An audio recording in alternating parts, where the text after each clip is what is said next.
vou tentar agir ser o mais rápido possível, tá bom?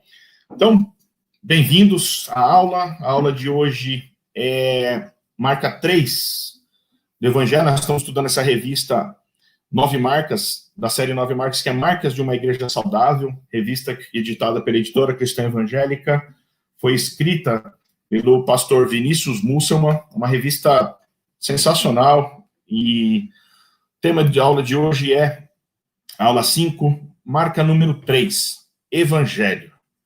Então, nós vamos ler Marcos capítulo 16, verso 15, tá bom? Eu queria que vocês agora abrissem a Bíblia de vocês em Marcos capítulo 16, verso 15. Uma pena que eu não posso falar para vocês. Quem vai poder ler para mim, por favor, porque eu adoro ouvir vozes diferentes, então vamos ficar com a minha voz por hora, tá bom? Marcos capítulo 16, verso... Opa, apareceu um 17 aqui, eu estou em Mateus. Marcos não tem 17. É o último capítulo do Evangelho de Marcos, o primeiro evangelho escrito. Marcos capítulo 16, verso 15, diz assim, eu estou lendo na Nova Almeida Atualizada. E disse-lhes, vão por todo mundo e preguem o evangelho a toda criatura. E disse-lhes, vão por todo mundo e preguem o evangelho a toda criatura. Bom, a revista traz como essa frase como subtítulo sobre o que é o evangelho. O evangelho são as boas novas de que Jesus morreu na cruz como um sacrifício vicário, ou seja, o vicário, ele tomou o lugar de alguém. Em favor de quem que seria esse alguém? Em favor dos pecadores, e ressuscitou, estabelecendo um meio de sermos reconciliados com Deus. Eu vou ler de novo. O evangelho são as boas novas de que Jesus morreu na cruz como um sacrifício vicário, em favor dos pecadores, e ressuscitou, estabelecendo o meio de sermos reconciliados com Deus. E essa foi a nossa aula de hoje. A gente agora pode ir cada um para sua casa. Isso daqui é o resumo da aula toda. Nós vamos falar dela inteiramente, tá bom? Eu tô brincando, mas isso aqui é a nossa aula, tá? Por incrível que pareça, é algo muito simples falar sobre o evangelho. Mas eu fiz uma pergunta para os irmãos e eu posso imaginar que não tenha sido fácil. E aí a gente tem uma contraposição de palavras. O evangelho, ele é simples. São as boas novas de que Jesus morreu na cruz em favor de nós, para nos reconciliar com Deus. Mas, ao mesmo tempo, implica tanto essa afirmação, que ela não é fácil. Ela é bastante difícil de poder compreender. Ela consegue ser isso ao mesmo tempo. Porque, se você olhar bem, o que são as boas novas? Nós temos aí o Evangelho como boas novas, é uma tradução para a palavra boa nova, notícia, uma notícia boa. Mas também, tem em Romanos, capítulo 1, no verso 16, fala que é o poder de Deus para salvar. Então, o que é o Evangelho? Quando Paulo fala, porque não me envergonho do Evangelho, porque é o poder de Deus para salvar, primeiro o judeu, depois o gentio. É muito simples, ela é direta. Porém, a extensão do que significa isso é tão grande, tão grande, tão grande, eu não tenho a pretensão de explorar tudo isso nessa aula. Por isso que nós vamos para a parte mais direta, tá bom? Essa extensão leva uma vida inteira, de renúncia principalmente. Vamos lembrar do que Jesus falou em Lucas 9:23, que ele falou que quem quiser vir após mim, negue-se a si mesmo, dia após dia. Ou seja, a extensão do evangelho vale por toda a nossa vida. Dia em que a gente reconhece que o Senhor é o nosso Deus, que a gente quer entregar a nossa vida a Ele, de fato, desde esse dia até o dia em que a gente morrer, nós vamos viver o Evangelho todos os dias. E importante notar que o Evangelho, ele começa quando está escrito, no princípio Deus criou os céus e a terra. Porque o Evangelho, e esse foi o objetivo de mostrar, de mandar aquele vídeo para vocês verem, não tem como a gente falar de evangelho se a gente não começar por Deus. Daqui a pouco a gente vai explorar um pouquinho mais isso. Mas não tem como falar do evangelho se a gente não começar olhando para quem é esse Deus. O que esse Deus fez. Então, quando você começa lá o primeiro livro, Gênesis, capítulo 1, verso 1, no princípio Deus criou os céus e a terra. Ora, ele não precisava criar, mas ele quis criar. Ele não precisava criar a humanidade, mas ele quis criar a humanidade. Deus é um ser autossuficiente, nós não, mas ele nos criou. E se você olhar as últimas palavras escritas na Bíblia, em Apocalipse, capítulo 22, verso 21, ele termina com a graça do Senhor Jesus esteja com todos. É dessa forma que termina a Bíblia. A graça do Senhor Jesus esteja com todos. Ela começa falando da graça de Deus em criar a Bíblia e termina falando que essa graça continue conosco para que a gente possa, dia após dia, entender e continuar a nossa vida. A Bíblia, de certa forma, ela apresenta a história de dois povos. O primeiro povo, o povo escolhido por Deus, Israel. Você começa a ler, você vai entender a história desse povo, esse povo que foi dominado, esse povo que dominou por um tempo, mas um povo que prioritariamente foi escravo de outras nações, foi escravo do Egito, foi escravo de Babilônia, foi escravo da Síria, foi escravo dos gregos, foi escravo dos romanos. E a gente, a maior parte da Bíblia, a gente entendendo essa história de Israel enquanto povo de Deus, embora nunca foi um povo exclusivista, isso é importante a gente frisar, porque existia uma característica para você pertencer a Israel, que era a de ser da linhagem das tribos dos 12 filhos de Jacó, Israel. Porém, Deus nunca foi exclusivista, dizendo que não estava aberto a outras nações. Então, tem várias passagens maravilhosas, dentre as quais, uma das que eu mais gosto para mostrar isso é Isaías capítulo 19, quando o profeta, Deus usando o profeta para falar, chama o Egito de meu povo, a Síria como meu povo. É bonito isso de ver. Deus nunca foi exclusivista, é o Deus dos povos, mas é o único Deus. Então ele sempre esteve aberto para que outras nações pudessem reconhecer ele como o único Deus e fossem e o seguissem. Então sempre foi isso. Por outro lado, a gente também tem, e desde o início, você lembra lá, desde o início que Deus vem apontando para um Messias. E o Antigo Testamento todo vem apontando para esse Messias, esse ungido, esse que virá. E o Novo Testamento, o que é? É a consumação da vida desse Messias nos 4 primeiros evangelhos e o desdobramento de um segundo povo que Deus chama. Ele começa chamando lá em Mateus capítulo 16, quando ele fala para Pedro, quem tu diz que eu sou, e Pedro fala, tu és o Cristo, filho do Deus vivo, e ele fala que essa afirmação, vai ser a base para que eu edifique a minha igreja. A palavra igreja já foi falado na segunda aula. A palavra igreja significa ajuntamento, assembleia, vem do grego eclesia, que era o que o povo grego fazia para se juntar, para governar. Então, quando o povo se juntava, eles estavam em eclesia, assembleia. E daí vem, em português, nós chegamos à palavra igreja. Então, a gente vê depois a segunda parte, um povo que não é de linhagem de Jacó, é um povo que é gentil, como os judeus falam, mas que, pela graça de Deus, Deus chama e enxerta, como Paulo depois explora lá em Romanos também, capítulo 12, se não me falha a memória, fala que nós somos enxertados na videira, nós não somos o povo original, mas que Deus nos enxertou. Então, Deus cuida de dois povos, Israel e a sua igreja. Obviamente, nós estamos mais interessados na igreja, que somos nós, tá bom?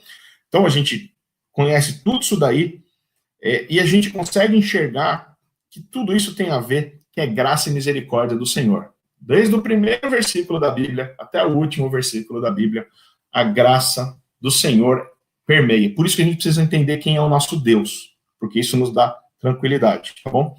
Agora, isso tudo que a gente está falando é o que se ensina nos dias de hoje? Será que é isso mesmo? Eu não falei em nenhum momento do homem, eu só falei do homem para falar do pecado. Eu falei que Deus criou, eu falei que Deus prometeu um ungido, eu falei que a história do povo mostrava que esse povo ansiava por esse ungido, mas em nenhum momento eu falei do homem. Eu só falei de Deus, eu falei do plano de Deus, eu falei de tudo que é feito por Deus. Por isso que o evangelho começa com Deus e termina em Deus e é feito por Deus. É muito legal isso daí. Mas é isso que se ensina hoje em dia nas igrejas? Como é que a igreja se refere a esse Deus Todo-Poderoso? É um Deus que está lá para servir a gente? Ou seja, a gente pede, faz promessa, faz acordos com Deus, e Deus, em contrapartida, nos dá? A gente só pede e ele dá? Ou será que a gente olha para esse Deus e a gente tem medo de falar o seguinte: puxa, esse Deus é alguém maravilhoso, é alguém grande, alguém que chama, através da força da sua palavra, as coisas acontecem. É esse Deus que a gente está falando? Ou será que é um Deus servo, que a gente vai lá, fala para ele e ele nos obedece? Porque afinal, nós merecemos, né? Nós somos filhos de Deus, nós somos boas pessoas, nós fazemos boas ações, o nosso coração é bom. Não é isso que a palavra de Deus diz. A gente tem que mostrar a palavra de Deus para as pessoas. A palavra de Deus fala de um Deus santo, de um Deus que se separa, de um Deus que não aceita a iniquidade, de um Deus que manda a gente tirar a sandália porque o lugar é santo. A gente não pode nem pisar com sujeira perto dele. Não tem como chegar perto desse Deus.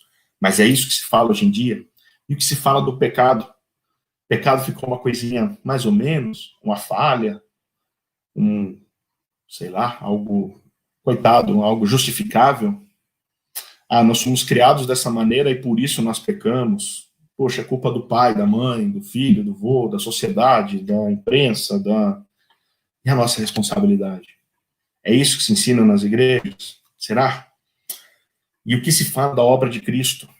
Ah, Jesus nos salvou para nos dar salvação. É só isso? O que impacta? Qual é o peso desse negócio de Jesus ter tomado o nosso lugar, do seu sacrifício sem meu favor, sacrifício vicário? Quão peso tem nisso? Será que é isso que se ensina nas igrejas? Será que se ensina que a graça não é de graça? Como disse Dietrich Bonhoeffer. Será que foi isso? É alguma coisa para se pensar.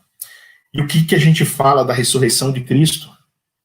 Ora, Paulo fala em 1 Coríntios 15 que se a gente não crê nisso, se a gente não leva muito a sério a ressurreição, se a gente para de falar, que a gente é miserável, que a gente é infeliz, que a gente não...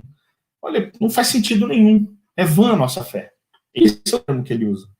A gente não crê na ressurreição de Cristo, tá? O final daquele vídeo mostra que a última frase, ele fala, obviamente, que esse é o nosso Deus, mas ele fala que a cova, a sepultura, não pôde segurá-lo. Olha o poder nisso. Olha que poder. Fantástico. E o que se fala do pós-morte? Esse Deus que ressuscitou, o que ele pode fazer na nossa vida no pós-morte? Será que é isso que a gente ensina? O que a gente fala do pós-morte? Como vai ser depois? Será que o que a gente pensa do pós-morte não faria toda a diferença no como a gente vive antes dela chegar? Porque um dia, e hoje em dia as pessoas usam essa expressão com muita levianidade, que é, nós seremos julgados por Deus. E as pessoas hoje falam assim, só Deus pode me julgar. E eu olho para as pessoas e falo assim, você não tem medo? Porque se vocês me julgarem, é óbvio que eu fico com medo. Mas vocês podem fazer o quê? Vocês podem me matar, no máximo. Vocês podem me difamar, pode acontecer um monte de coisa. Mas ainda assim, se eu morrer, eu sei para onde eu vou. Agora, e com Deus? Aquele que pode lançar a gente no inferno. Aquele que pode olhar para a gente e falar, apartai-vos de mim que eu nunca vos conheci. Como é que é? Vocês não têm medo? A gente não tem medo de falar isso? Eu tenho medo.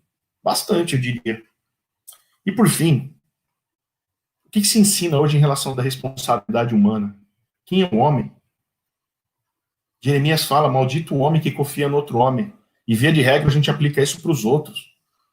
Mas quando a gente fala maldito o homem que confia no homem, a gente aplica para os outros. A gente não aplica isso a nós. Jeremias capítulo 18.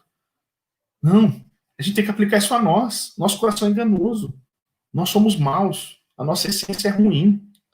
Nós tendemos, a nossa natureza inclina para o pecado. Não dá para confiar na gente. Ora, se a gente não confia na gente, eu vou confiar no irmão? Vou confiar no pastor? Vou confiar no líder? Não dá. Se a gente não depender do evangelho, não dá para confiar. Qual a responsabilidade nossa? O que Deus pede de nós?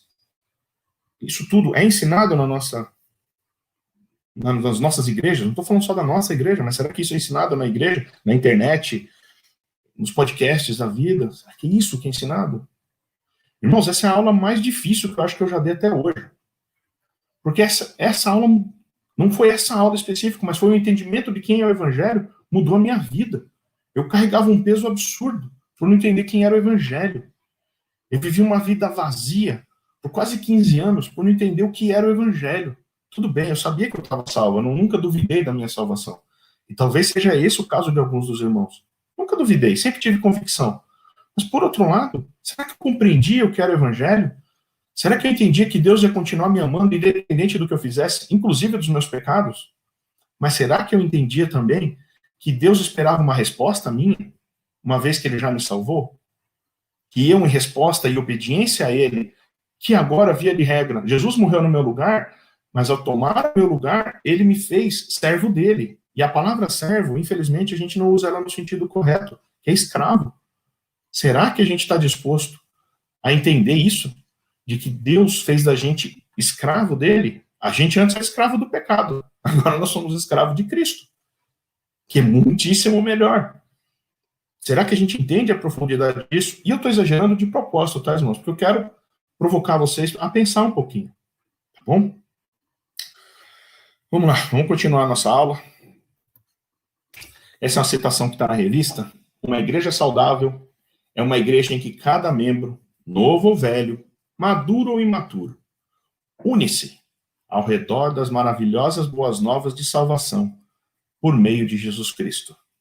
Note-se, e essa frase é uma citação da frase do pastor Mark Dever, do seu livro, nota que a gente fala aqui de cada membro, novo ou velho, maduro ou imaturo, não importa, somos todos aí.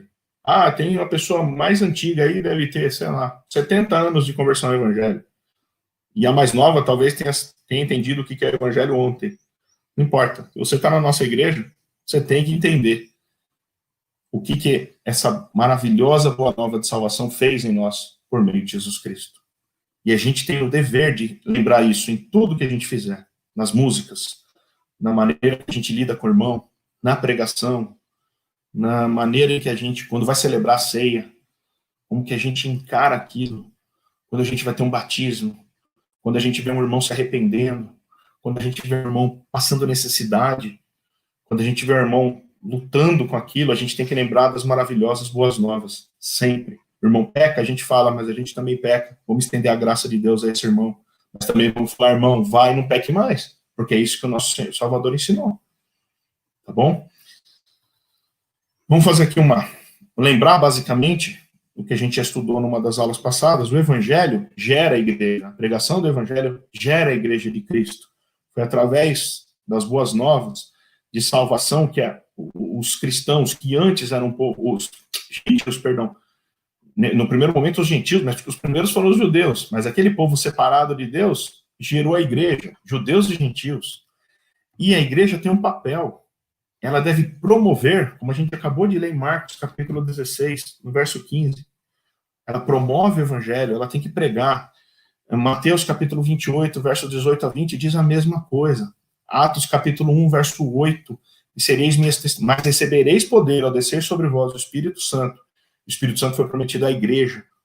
E sereis minha testemunha, tanto em Jerusalém, quanto em Judéia, Samaria, até os confins da terra. Nós temos que promover o evangelho, nós temos que proteger o evangelho. Quando a gente lê Gálatas, capítulo 1, a gente vai entender um pouquinho melhor isso daí.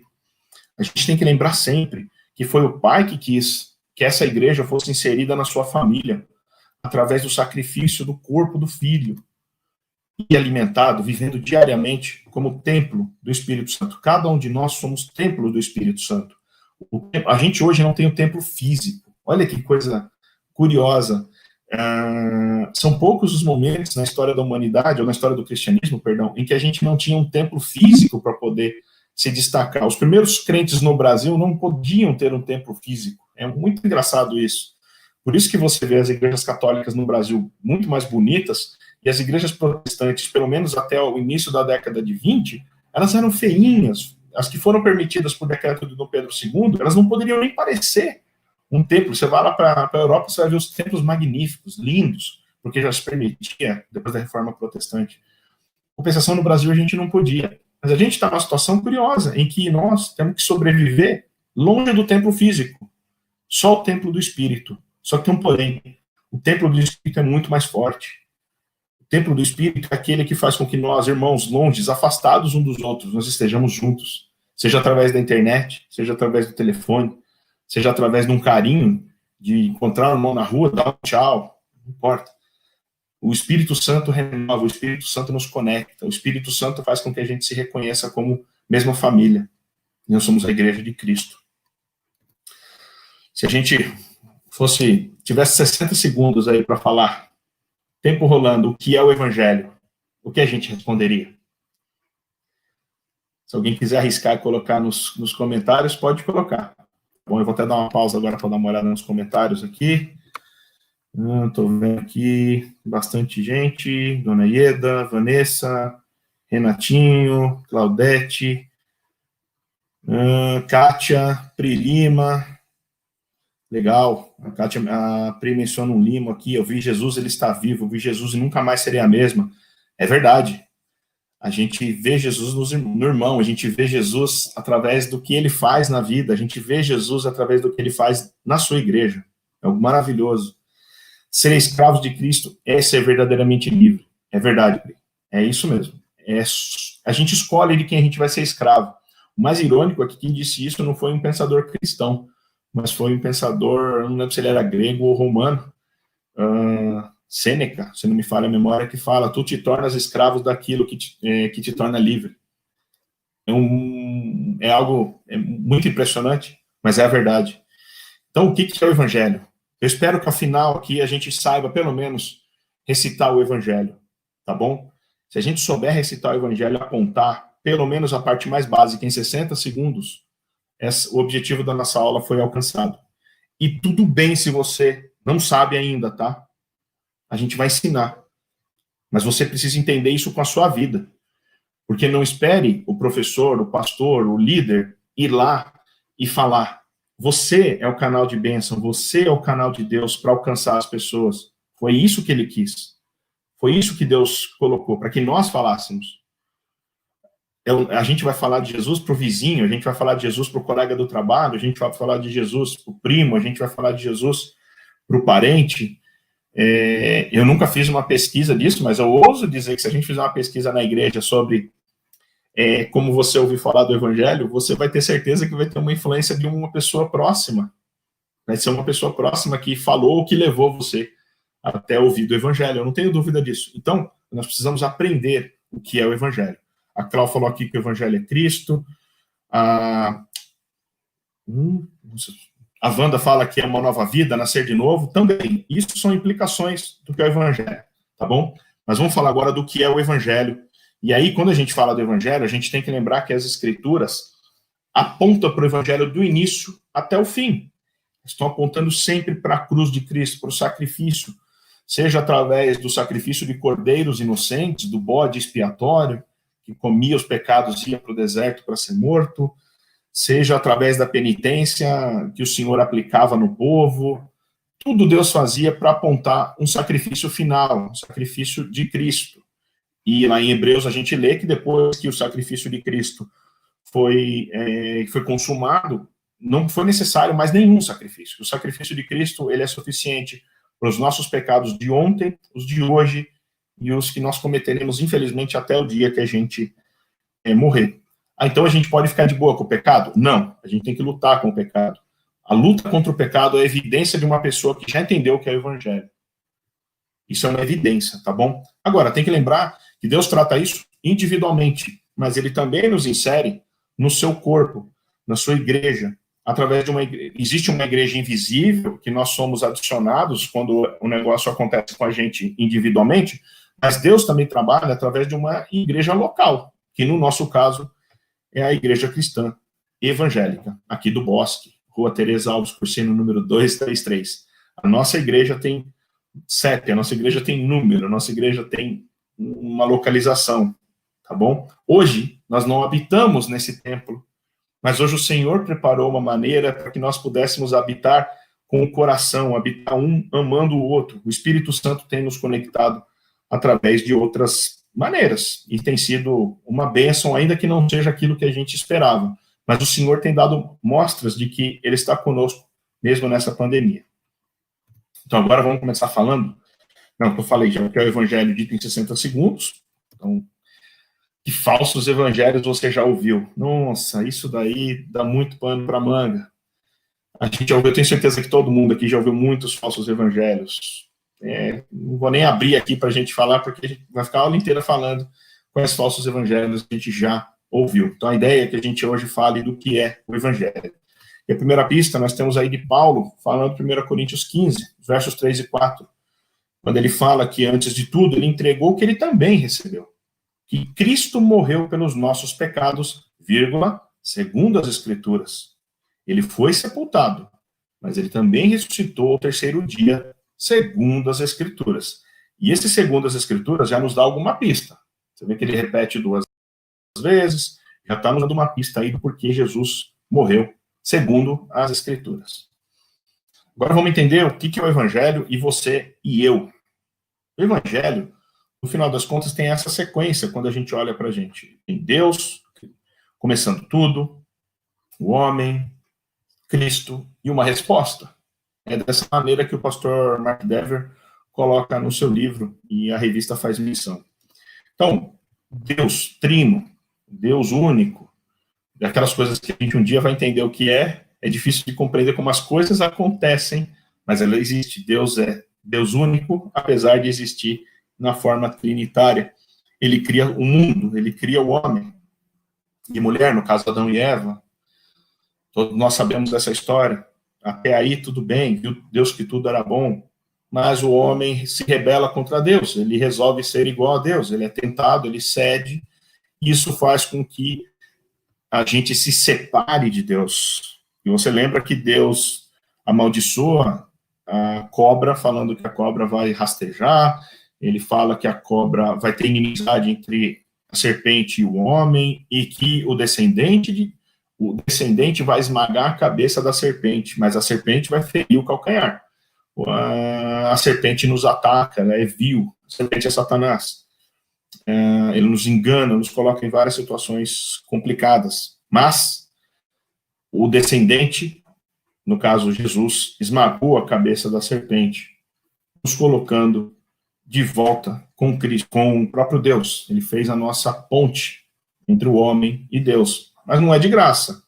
Jesus, ele coloca a ponte. Se eu pudesse ilustrar isso de uma maneira um pouco mais lúdica, eu falaria o seguinte: existe um abismo, Deus está de um lado, o homem está do outro. O pecado criou esse abismo. Jesus Cristo é a ponte. Só que a ponte sozinha não faz nada. Nós temos, não que Jesus não faz nada, tá? Porque no final das contas, o evangelho é todo de Deus. Tudo que ele que faz. É ele que coloca, inclusive, o desejo no nosso coração. Mas nós temos que dar uma resposta. Ele pede da gente. Então, você vai ver vários textos mostrando que pede que a gente se arrependa.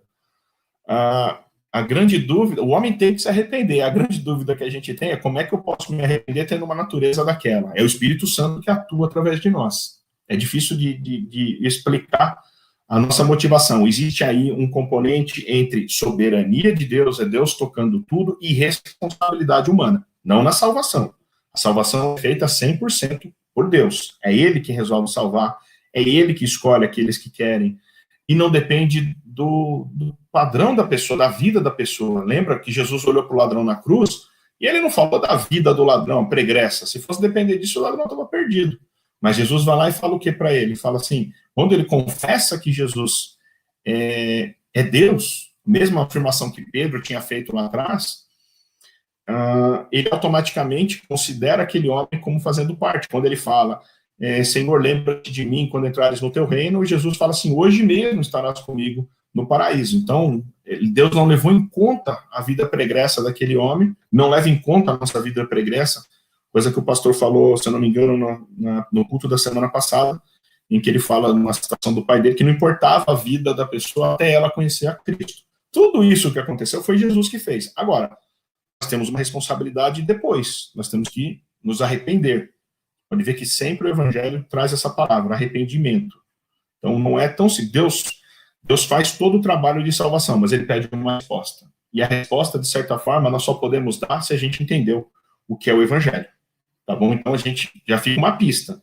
Estou tendo atitudes em resposta a essa obra de salvação que o próprio Deus fez?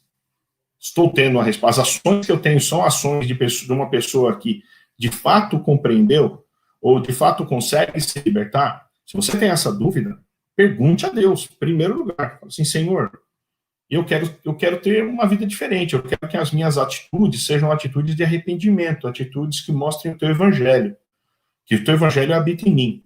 Me ajuda, me mostra.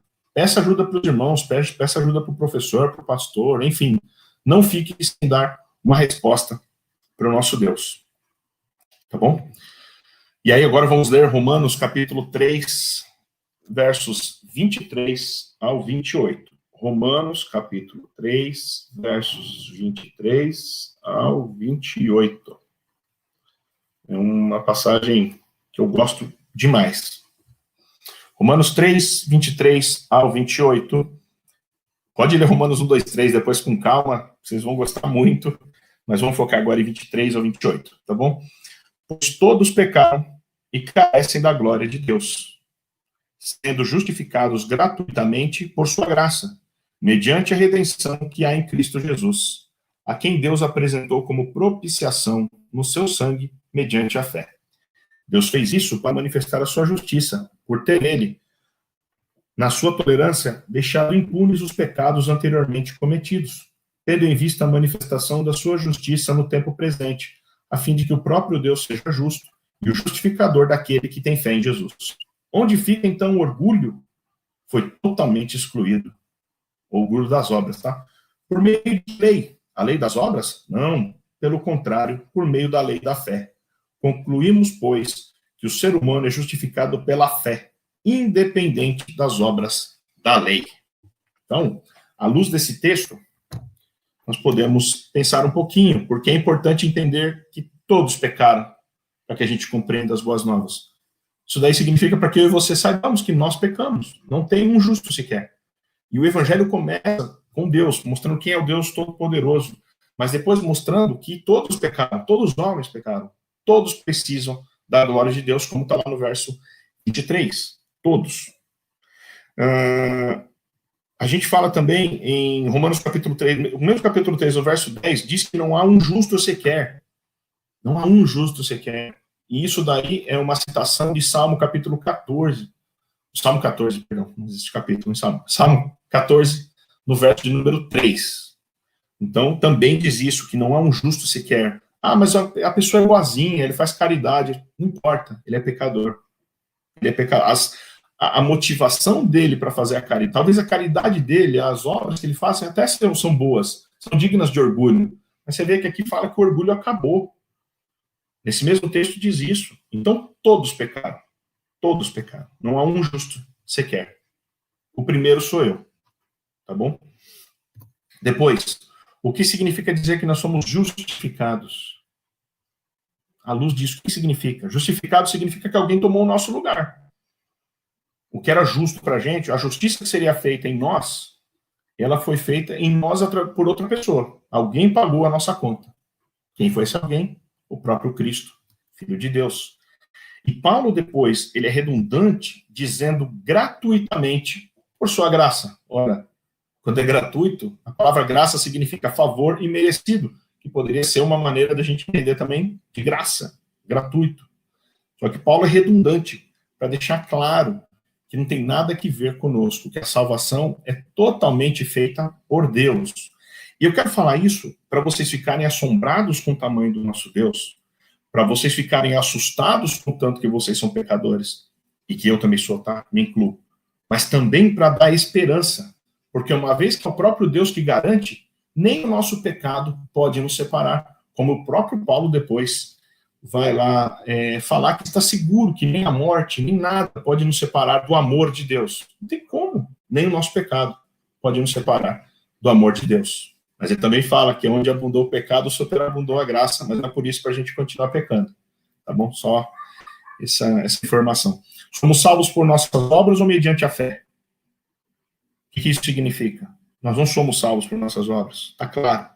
Não importa o que a gente faz. Esse texto aqui deixa claro. Não importa o que passou. De bom ou de ruim. A bom, aparentemente. O que importa é a fé de que Deus, o Salvador, o único, ele nos escolheu. E é por conta dessa escolha que nós somos salvos. Agora, o que isso significa? Significa que nós somos dele, significa que nós vivemos para ele, significa que nós respiramos para fazer a sua vontade. Significa dizer que a nossa vontade já não tem mais vez, que a vontade de Deus é a que deve ser cumprida. Significa também que Deus, às vezes, concede que a nossa vontade e a dele sejam coincidentes. Mas significa que se entre a nossa vontade e a vontade de Deus, se tiver que escolher entre uma, nós vamos pela vontade de Deus, ainda que contra gosto. Tá bom? O que Jesus fez pela nossa salvação? Ele tomou o nosso lugar. De uma maneira muito simples.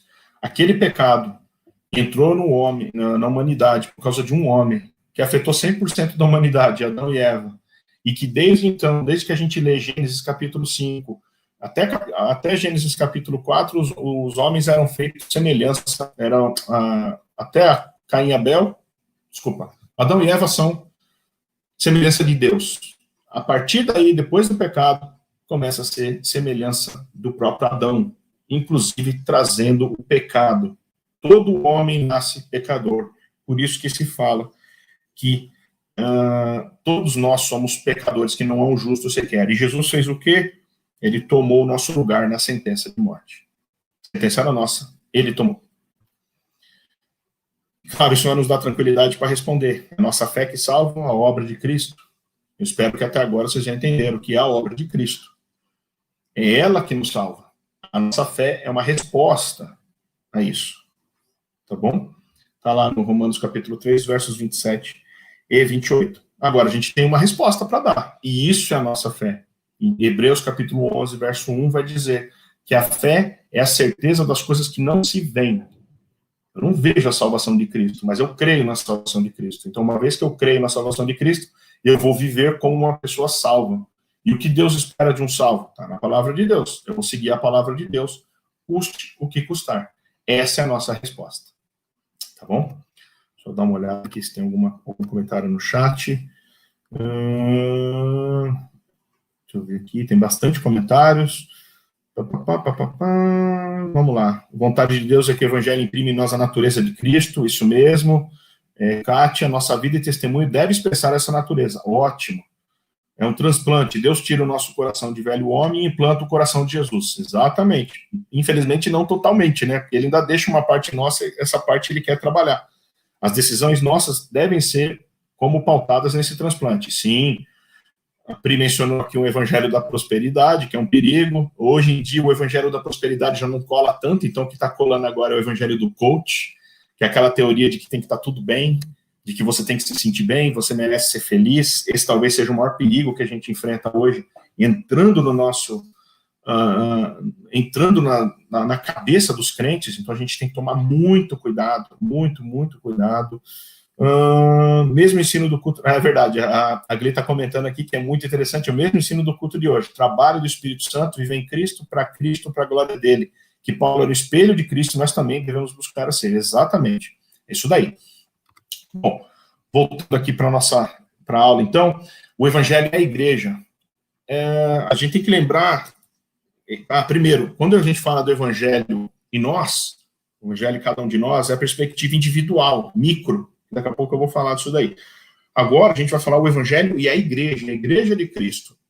É praticamente a mesma coisa no sentido assim, como é que eu vou dizer? A ordem é mais ou menos a mesma. Você pode ver que Deus criou o céu e a terra, o ser humano teve uma queda, mas ali a gente tem, como o Dr. Russell Shedd escreveu na sua tese de doutorado, ali nós temos a solidariedade da raça, ou seja, em Adão e Eva todos nós caímos, tá bom? E essa queda, enquanto povo, nos faz ser escravos. Eu não achei uma imagem aqui para escravo do pecado, mas eu achei essa, que é uma pessoa que é escrava do dinheiro. O dinheiro pode ser um pecado, tá? Não o dinheiro em si, mas o amor ao dinheiro, a confiança no dinheiro. E eu achei essa imagem bem apropriada, porque hoje as pessoas confiam no dinheiro. Coincidentemente, o pastor mencionou hoje o que fala lá em Mateus capítulo 19, Lucas capítulo 18, que é a história do jovem rico, que confiava no seu dinheiro. Então, não deixa de ser uma figura bastante apropriada para os dias de hoje também.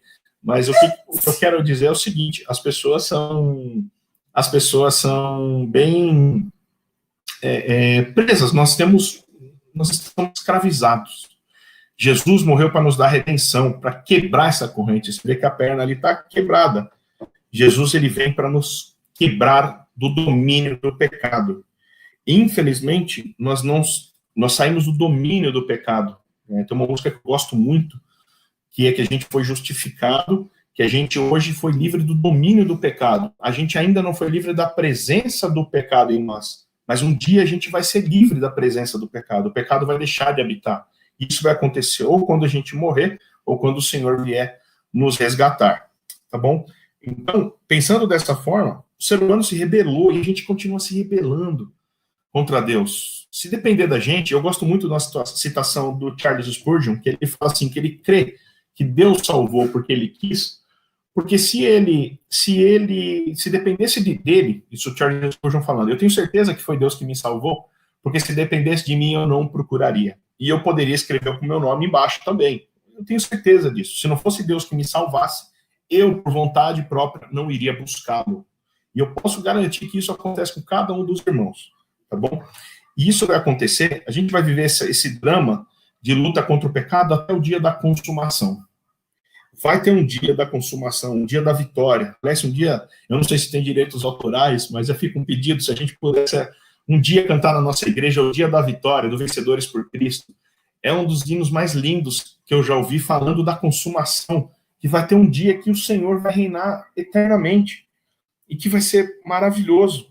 Tá bom? Agora, o que eu quero chamar a atenção? Qual é a diferença disso para os slides anteriores? A diferença é que quando o anjo anuncia para José que Maria vai ter um filho, não é para Maria, agora não lembro agora, mas quando é anunciado o nascimento de Jesus, e que o anjo fala para pôr o nome Jesus, ele fala o seguinte, porque ele salvará o seu povo. A salvação, ela é individual. Deus chama cada um de nós. Mas ele nos chama com um propósito. Ele chama para que nós, enquanto povo, enquanto indivíduos, sejamos agregados a um povo, à sua igreja. Então, respondendo algumas eventuais perguntas, dá para ser crente solitário? Não, não dá. Deus não chama a pessoa para viver sozinha. Não existe isso. Ah, dá para viver sem a igreja? Não, não dá. Deus trabalha na sua vida através da igreja. Puxa, mas a igreja está cheia de hipócrita. E aí eu te falo, legal, tem sempre espaço para mais um. Pode vir. A igreja está cheia de pecador. Legal, tem sempre espaço para vir mais um. Por que é assim? Eu não sei, mas se você quiser discutir, discute com o Senhor. Ele manda a gente entrar na igreja, ele manda a gente fazer parte da sua igreja, ele trabalha na nossa vida através da sua igreja, com seus defeitos, com suas imperfeições, mas ele trabalha dessa maneira, ele chama ela de noiva, ele dá sua vida pela igreja, ele chama a gente de povo, Mateus 1:21, ele chama a gente, ele fala que a igreja é dele, ele morreu por nós, Efésios capítulo 5, verso 25, a segunda metade até o 27, ele fala da sua igreja, ele trata com a igreja, as cartas são para a igreja, o evangelho foi escrito para a igreja, as cartas do Apocalipse são cartas para a igreja, não são cartas individuais, não são cartas jogadas ao léu. Deus se comunica no Novo Testamento através da sua igreja. Ele poderia ter usado de outra maneira? Claro que poderia. Ele fala individualmente? Ele fala individualmente.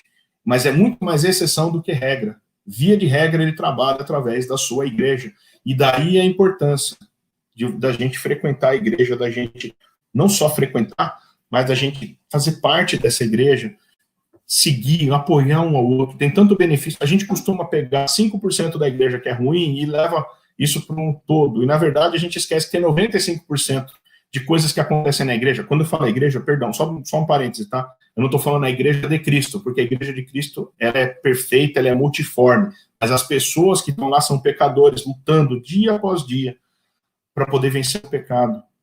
E, às vezes, a gente olha essas pessoas pecando, e a gente é um pouco hipócrita, porque a gente também peca, mas a gente senta em cima do rabo e fala do rabo dos outros, a gente vai lá e fala o seguinte, olha, a igreja falha, as pessoas falham, e aí a gente pega essa partezinha pelo todo. Isso está errado. A gente tem que olhar a igreja como instituição divina, instituição de Cristo, lutando para ser aperfeiçoada. O irmão falhou, o irmão pisou na bola, pensa que ele é tão pecador quanto você.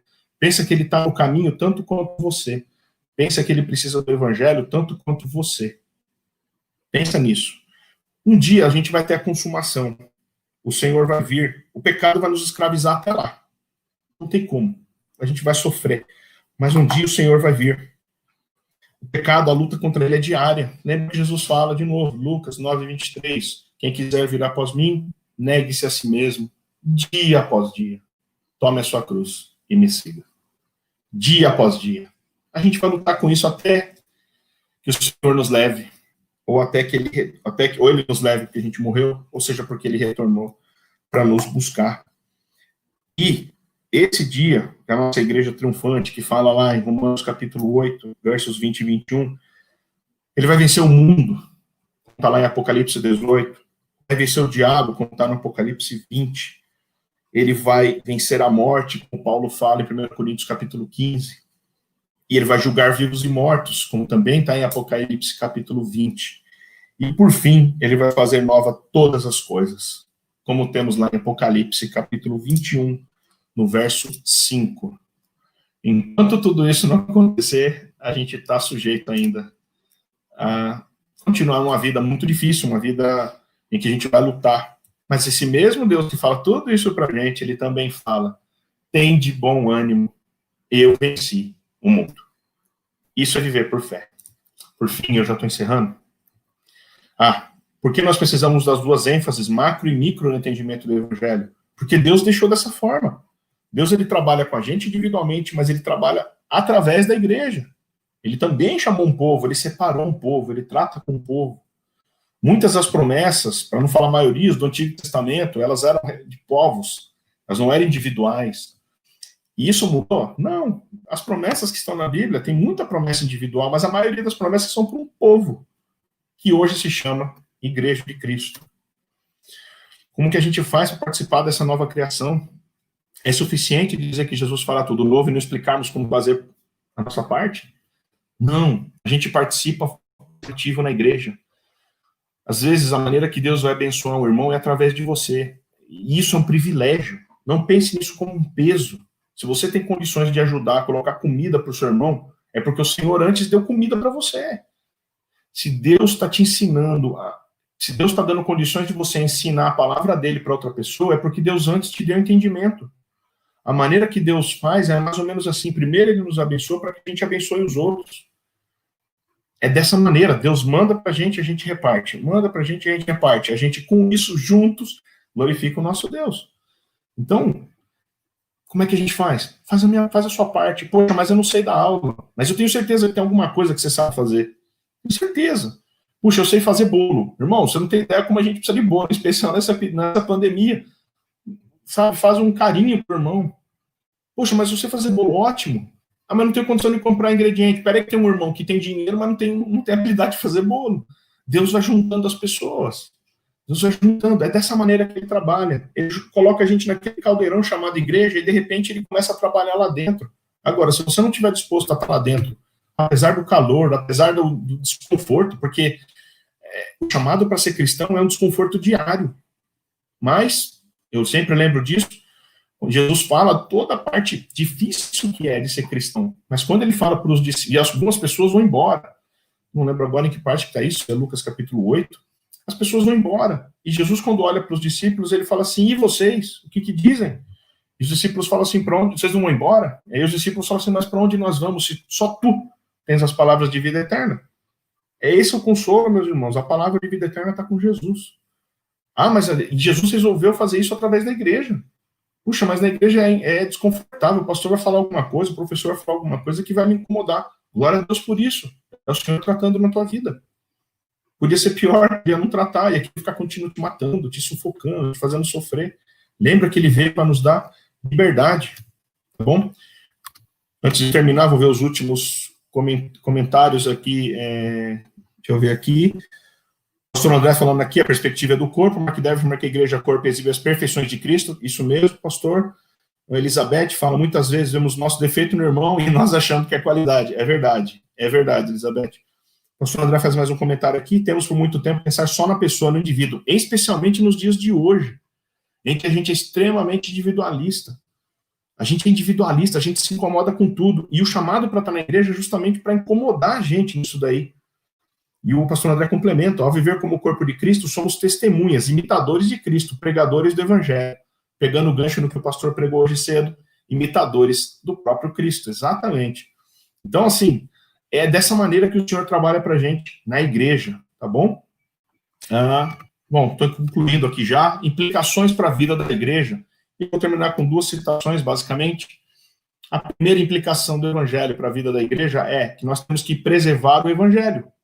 E é muito simples, porque sem ele, a igreja não tem nada a dizer que não possa ser dito por qualquer outro instrumento humano.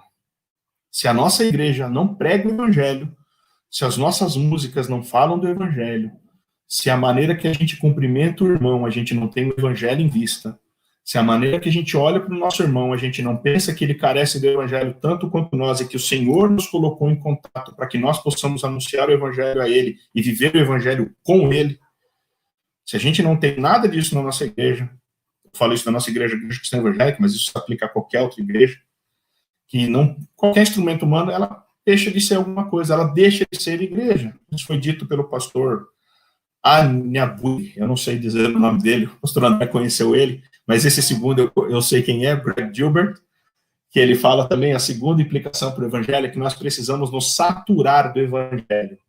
E se a gente remover a cruz do centro do evangelho, nós apresentaremos ao mundo algo que não salva, não as boas novas. Isso foi dito pelo pastor Greg Gilbert, de Louisville, Kentucky. E é verdade. Se a gente parar de falar da cruz do centro do evangelho, apresentaremos ao mundo algo que não salva, não as boas novas. Eu, como professor de escola bíblica, sou obrigado a falar para vocês todas as aulas o que é o evangelho. E aí eu vou dar um testemunho pessoal. Eu adotei essa prática há algum tempo já. Infelizmente, eu falei algumas vezes no sentido de deixei passar a oportunidade de falar o evangelho. Mas em 2013, dando aula lá em Olambra, e tinha um missionário assistindo a aula, e eu sempre coloquei o evangelho na aula, e um dia tinha um missionário assistindo a aula, e eu preguei o evangelho, e esse missionário aceitou Jesus como Salvador. Ele falou: eu recebo esse Senhor como Salvador. Puxa, mas o cara era missionário, mas ele não tinha entendido o evangelho ainda. Ele estava anunciando algo que ele não sabia. Há cerca de um ano atrás, eu recebi uma mensagem dele, e ele contou os detalhes dessa aula. Para mim, foi só mais uma aula. Eu só falei do evangelho. Mas olha os efeitos que o Senhor fez na vida desse rapaz. Hoje ele continua sendo missionário. Ele estava num momento de quase divórcio, a família estava toda bagunçada. Ele e a esposa se acertaram, se reconciliaram com o Senhor, se reconciliaram com eles mesmos, entre eles, se desenvolveram, continuam sendo missionários e hoje são uma bênção, simplesmente porque eles ouviram falar do evangelho. Que mérito eu tive? Nenhum. Mas o mérito é do Senhor. Mas o chamado é para falar o evangelho. E eu queria encerrar. E eu gostaria de encerrar. Queria esse momento de reflexão. Você entende sua responsabilidade de preservar o evangelho na sua igreja? Cada crente da nossa igreja tem que conhecer o evangelho. E eu não estou falando que tem que conhecer no teórico. A gente não vai fazer prova perguntando o que você acha. Quando a gente pergunta o que é evangelho, eu não estou preocupado com as palavras que você vai usar. Eu estou sim preocupado se isso faz parte da sua vida. Se o evangelho faz parte da sua vida de uma maneira tão intrínseca, tão forte, que você consegue explicar ele de maneira natural, usando o seu vocabulário, usando a sua maneira de ser, o seu jeitão. Mas você tem que entender que é responsabilidade nossa, enquanto igreja, preservar o evangelho. E como a gente, enquanto igreja, pode se saturar do evangelho, andando, falando, conversando. A gente vai ter momentos de desabafo em que a palavra que tem que vir tem que ser o evangelho. Lembra? O evangelho foi escrito para crentes. O pastor André sempre fala isso, o evangelho foi escrito para crentes. Ele não foi feito para não crentes. Ele beneficia os não crentes, mas ele prioritariamente veio para os crentes. Ele foi escrito, foi falado para as igrejas. As cartas eram para as igrejas. Eu esqueci de mencionar Gálatas, capítulo 1, que eu havia falado, mas vocês depois podem ler com tranquilidade, em que fala o seguinte: ali nós temos a perspectiva macro. Paulo está dando uma exortação de que se arrependia de quando na igreja da Galácia já havia se afastado do evangelho de maneira tão rápida, dando ouvido a fábulas, dando ouvido a qualquer coisa que não o evangelho. Então, como é que a gente pode se saturar do evangelho? E aí eu lembro que o pastor Wilman sempre falava isso, que no Banco Central você treina a pessoa a analisar a nota falsa conhecendo a verdadeira. Como é que a gente vai saber que o evangelho falso está sendo pregado? Conhecendo o verdadeiro. Então, como é que a nossa igreja pode ser saturada do evangelho? Pregando o evangelho, falando do evangelho, vivendo o evangelho. Conclusão, sem o evangelho, não temos uma igreja verdadeira. A gente pode até ser um clube religioso, é pesado isso, hein? Mas a gente não é uma igreja de Cristo. Clube é um lugar onde é gostoso de estar, é bacana, mas a gente não anuncia a salvação eterna.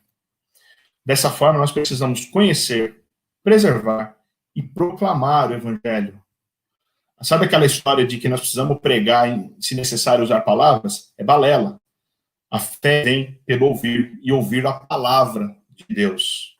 Eventualmente, a nossa vida vai falar mais alto, mas a gente alcança as pessoas através da linguagem, através das palavras, principalmente.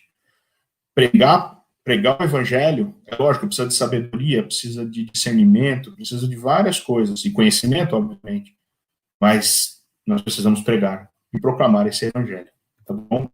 E termino com o que eu acredito que é a melhor definição do que é o evangelho, que é 2 Coríntios, capítulo 5, 18 e 19. O versículo 17 é bastante conhecido, que portanto, já não há nenhuma condenação para os que estão em Cristo Jesus, e termina falando que tudo se fez novo e tal, e depois vem essa paulada. E tudo isso, fazer novo, nova criatura, provém de Deus, que nos reconciliou consigo mesmo por Jesus Cristo. Não parou aí, ó. E nos deu o ministério da reconciliação. Isto é, Deus estava em Cristo reconciliando consigo o mundo, não lhes imputando seus pecados, e pôs em nós a palavra da reconciliação.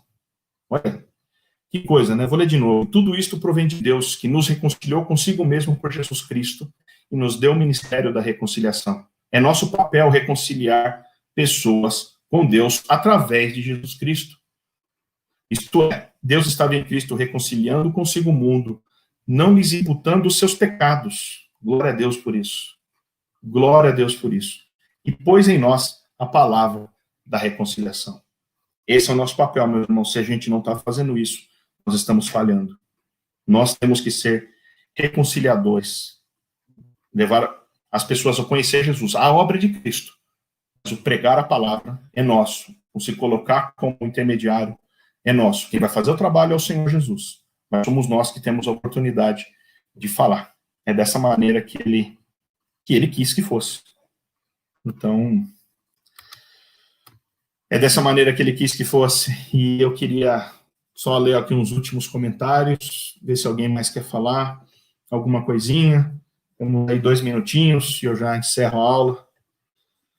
Tá bom? A Rose comentou aqui que é muito eco de relativismo e humanismo chegando na igreja, e eu concordo, Rose. Deveremos ter cuidado, só a palavra corrige o nosso olhar, porque são conceitos atraentes ao nosso ouvido pecador, o que eu concordo 100%.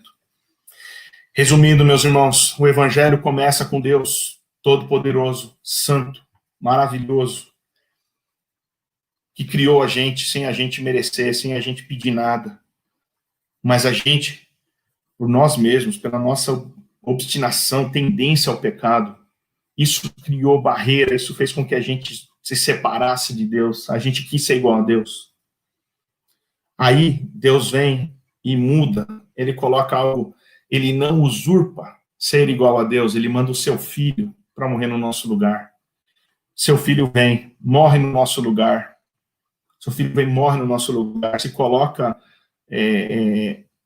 no nosso lugar, assume a nossa culpa, paga a nossa conta, e aí a gente pode um dia fazer um estudo só sobre o que significou a morte de Cristo. O que isso tudo trouxe para nós? Mas, além disso, ele fez tudo isso daí para que nós pudéssemos nos chegar a Deus.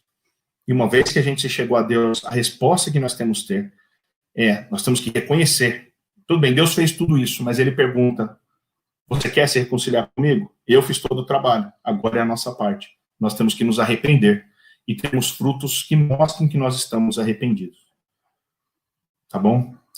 A Michele faz um comentário aqui. Aliás, eu tenho umas citações aqui bem interessantes, eu vou terminar com essas citações. A primeira é do John Newton, aquele que era traficante de escravos, escreveu Amazing Grace, e ele fala, sou um grande pecador. Ele falou isso sempre. E ele fala assim, eu sou um grande pecador, mas eu tenho um grande Salvador. Frase do John Newton. John Newton, perdão. Thomas Watson, que era um puritano do século XVII, também fala que enquanto o pecado não for amargo, Cristo não será doce. Olha que pancada. Enquanto o pecado não for amargo, Cristo não será doce. E alguém disse que pregue o evangelho a você mesmo todos os dias. Todos os dias. Tá bom? São algumas citações aí que a gente pode ter, mas a gente pode encontrar um montão. Tá bom, meus irmãos? Eu vou ficando por aqui. Agradeço o tempo de vocês. Peço que Deus abençoe o dia de vocês. Que essa palavra possa levar os irmãos a refletir. Eu queria só orar agradecendo ao Senhor. Deus amado, obrigado por esse momento. Obrigado por essa aula. Obrigado por todo o esforço, Deus amado, que é do Senhor. Porque o Senhor fez tudo. Mas também obrigado porque o Senhor deixou uma parte, Senhor, para que eu possa dar em resposta a Ti, Senhor. Obrigado porque o Senhor me permite se arrepender, porque se não fosse pelo Senhor, nem isso eu conseguiria. Obrigado pela Tua eleição, obrigado porque o Senhor é Deus soberano, o Senhor é Deus absoluto, Pai. O Senhor é o único. E o Senhor é eternamente, Pai. Obrigado porque o Senhor é o nosso Rei. Peço que o Senhor continue conosco, que o Senhor nos abençoe e nos dê agora um ótimo dia. Em nome do Senhor Jesus. Amém. Amém, meus irmãos. Boa tarde para vocês. Que Deus abençoe muito. Tá bom? Amém. Tchau.